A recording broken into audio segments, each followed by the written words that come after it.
Chapter 29 of The Black Tulip by Alexandre Dumas. This recording is in the public domain.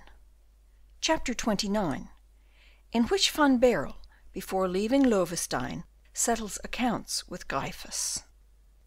The two remained silent for some minutes, Gryphus on the offensive, and Van Baerle on the defensive. Then, as the situation might be prolonged to an indefinite length, Cornelius, anxious to know something more of the causes which so fiercely exasperated his jailer, spoke first by putting the question, "Well, what do you want after all?" "I'll tell you what I want," answered Gryphus. "I want you to restore to me my daughter Rosa." "Your daughter?" cried Van Baerle. "Yes, my daughter Rosa, whom you have taken from me by your devilish magic. Now, will you tell me where she is?" And the attitude of Gryphus became more and more threatening. "Rosa is not at Loevestein," cried Cornelius. "You know well she is not. Once more, will you restore her to me?" "I see," said Cornelius. "This is a trap you are laying for me. Now, for the last time, will you tell me where my daughter is?" "Guess it, you rogue, if you don't know it." "Only wait, growled Gryphus, white with rage, and with quivering lips, as his brain began to turn. "Ah, you will not tell me anything? Well, I'll unlock your teeth." He advanced a step towards Cornelius, and said, showing him the weapon which he held in his hands, "Do you see this knife? Well, I have killed more than 50 black cocks with it, and I vow I'll kill their master the devil as well as them." "But, you blockhead," said Cornelius, "will you really kill me?" "I shall open your heart to see in it the place where you hide my daughter." Saying this, Gryphus, in his frenzy, rushed towards Cornelius, who had barely time to retreat behind his table to avoid the first thrust. But as Gryphus continued, with horrid threats, to brandish his huge knife, and as, although out of the reach of his weapon, yet as long as it remained in the madman's hand, the ruffian might fling it at him, Cornelius lost no time, and availing himself of the stick, which he held tight under his arm, dealt the jailer a vigorous blow on the wrist of the hand that held the knife. The knife fell to the ground, and Cornelius put his foot on it. Then, as Gryphus seemed bent upon engaging in a struggle which the pain in his wrist, and shame for having allowed himself to be disarmed, would have made desperate, Cornelius took a decisive step, belabouring his jailer with the most heroic self-possession, and selecting the exact spot for every blow of the terrible cudgel. It was not long before Gryphus begged for mercy, but before begging for mercy he had lustily roared for help, and his cries had roused all the functionaries of the prison. 2 turnkeys, an inspector, and 3 or 4 guards made their appearance all at once, and found Cornelius still using the stick, with the knife under his foot. At the sight of these witnesses, who could not know all the circumstances which had provoked and might justify his offence, Cornelius felt that he was irretrievably lost. In fact, appearances were sadly against him. In one moment Cornelius was disarmed, and Gryphus raised and supported, and, bellowing with rage and pain, he was able to count on his back and shoulders the bruises which were beginning to swell like the hills dotting the slopes of a mountain ridge. A protocol of the violence practised by the prisoner against his jailer was immediately drawn up, and as it was made on the depositions of Gryphus, it certainly could not be said to be too tame, the prisoner being charged with neither more nor less than with an attempt to murder, for a long time premeditated, with open rebellion. Whilst the charge was made out against Cornelius, Gryphus, whose presence was no longer necessary after having made his depositions, was taken down by his turnkeys to his lodge, groaning and covered with bruises. During this time, the guards who had seized Cornelius busied themselves in charitably informing their prisoner of the usages and customs of Loevestein, which, however, he knew as well as they did. The regulations had been read to him at the moment of his entering the prison, and certain articles in them remained fixed in his memory.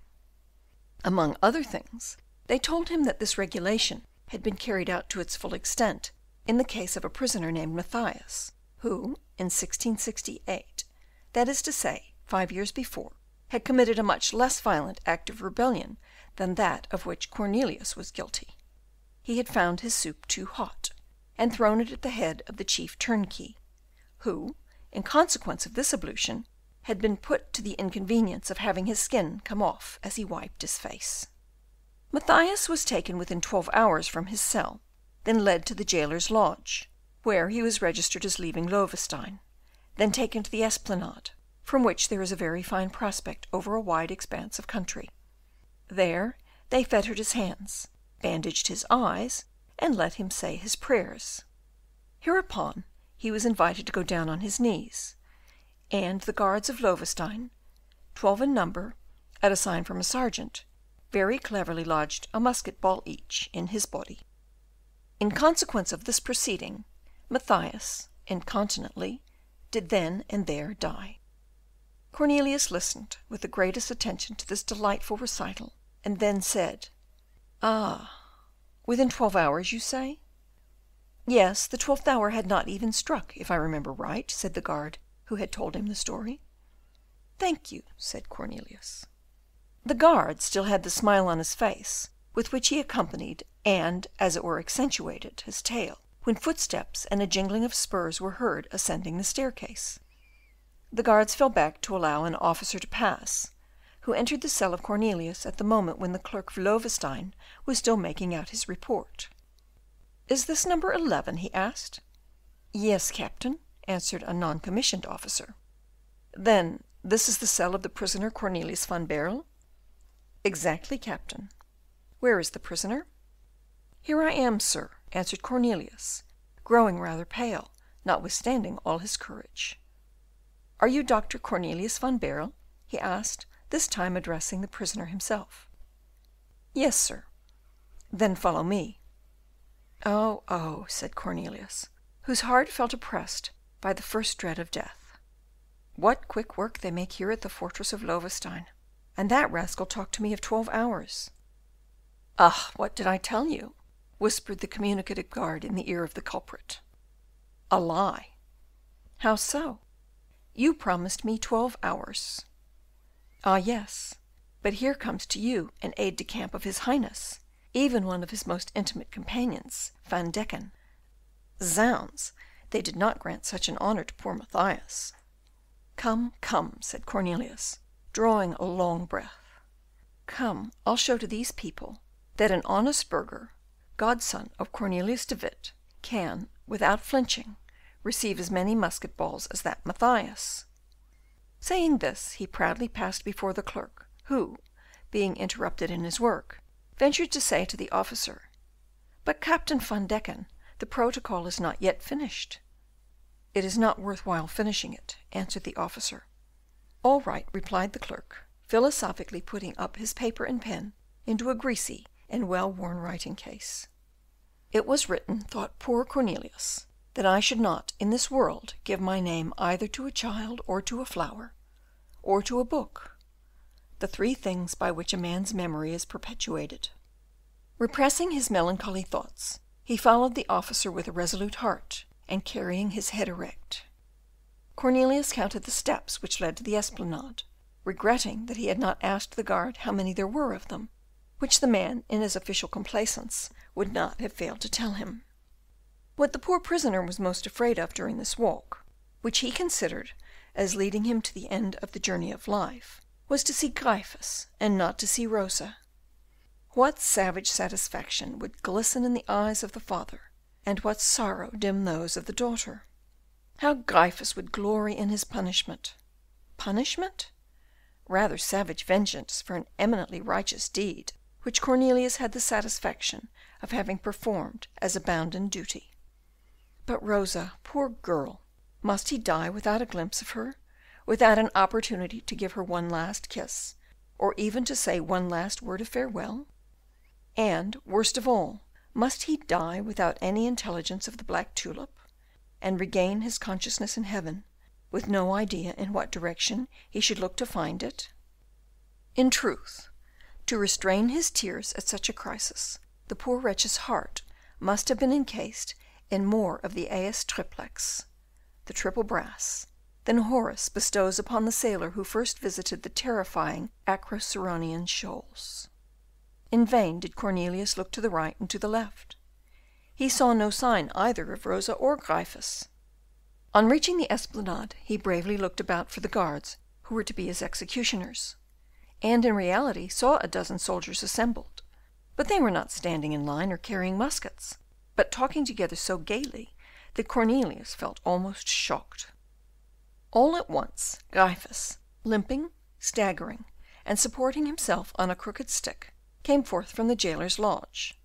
His old eyes, grey as those of a cat, were lit up by a gleam in which all his hatred was concentrated. He then began to pour forth such a torrent of disgusting imprecations against Cornelius, that the latter, addressing the officer, said, "I do not think it very becoming, sir, that I should be thus insulted by this man, especially at a moment like this." "Well, hear me," said the officer, laughing. "It is quite natural that this worthy fellow should bear you a grudge. You seem to have given it to him very soundly." "But, sir, it was only self-defence." "Never mind," said the captain, shrugging his shoulders like a true philosopher. "Let him talk. What does it matter to you now?" The cold sweat stood on the brow of Cornelius at this answer, which he looked upon somewhat in the light of brutal irony, especially as coming from an officer of whom he had heard it said that he was attached to the person of the prince. The unfortunate tulip fancier then felt that he had no more resources and no more friends, and resigned himself to his fate. "God's will be done," he muttered, bowing his head. Then, turning towards the officer, who seemed complacently to wait until he had finished his meditations, he asked, "Please, sir, tell me now, where am I to go?"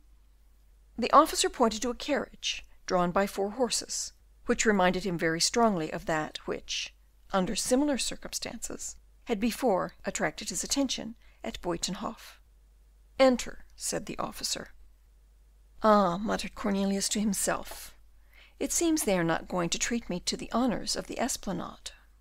He uttered these words loudly enough for the chatty guard, who was at his heels, to overhear him. That kind soul very likely thought it his duty to give Cornelius some new information, for, approaching the door of the carriage, whilst the officer, with one foot on the step, was still giving some orders, he whispered to Van Baerle, "Condemned prisoners have sometimes been taken to their own town to be made an example of, and have then been executed before the door of their own house. It's all according to circumstances." Cornelius thanked him by signs, and then said to himself, "Well, here is a fellow who never misses giving consolation whenever an opportunity presents itself. In truth, my friend, I am very much obliged to you. Good-bye." The carriage drove away. "Ah, you villain, you brigand!" roared Gryphus, clenching his fists at the victim who was escaping from his clutches. "Is it not a shame that this fellow gets off without having restored my daughter to me?" "If they take me to Dort," thought Cornelius, "I shall see, in passing my house, whether my poor boarders have been much spoiled." Chapter 29.